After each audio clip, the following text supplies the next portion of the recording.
Hi friends, welcome to TNE சேவை channel. இந்த வீடியோவில் நாம் ஒரு முக்கியமான இன்ஃபர்மேஷன் பற்றி பார்க்கலாம். புதிய ரேஷன் கார்டை எப்படி ரிஜெக்ட் ஆகாமல் அப்ளை பண்ணுறதுன்னு ஆல்ரெடி நம்ம சேனலில் வீடியோ போட்டிருந்தோம்.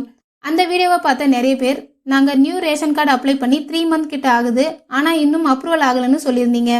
மேலும் சில பேர் எங்களுக்கு அப்ரூவல் ஆகிருச்சு, ஆனால் ஒரிஜினல் ரேஷன் கார்டு இன்னும் பிரிண்ட் ஆகி வரலன்னு சொல்லியிருந்தீங்க. ஸோ இது சம்மந்தமாக நாம் நமக்கு தெரிஞ்ச டிஎஸ்ஓ மற்றும் டாக்குமெண்ட் வெரிஃபிகேஷன் ஆஃபீஸர் கிட்ட விசாரிச்சதில் அப்ரூவல் ப்ராசஸ் எப்போ ஸ்டார்ட் ஆகும்னு சொல்லியிருக்காங்க. அதை பற்றி இந்த வீடியோவில் டீட்டெயிலாக பார்க்கலாம். வீடியோ பிடிச்சிருந்தா லைக் பண்ணிவிட்டு அப்படியே நம்ம சேனலை சப்ஸ்கிரைப் பண்ணிக்கோங்க. வாங்க இப்போ வீடியோக்குள்ளே போகலாம். அதாவது இப்போ நடக்கக்கூடிய 2026ஆம் ஆண்டு சட்டமன்ற தேர்தலுக்காக இந்த ரேஷன் கார்டு வழங்கும் பணி நிறுத்தி வைக்கப்பட்டுள்ளதா சொல்லியிருக்காங்க. மே 4ஆம் தேதி எலெக்ஷன் ரிசல்ட் வந்ததும் தேர்தல் நடத்தை விதிகள் திரும்ப பெறப்படும். நியூ கவர்மெண்ட் பதவி ஏற்றதுக்கு அப்புறமா தான் இந்த ப்ராசஸ் ஸ்டார்ட் ஆகும்னு சொல்லியிருக்காங்க.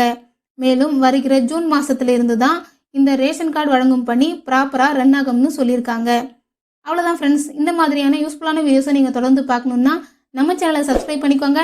பக்கத்தில் இருக்க பெல் பட்டனை கிளிக் பண்ணுங்கள், லைக் பண்ணுங்கள். Bye friends.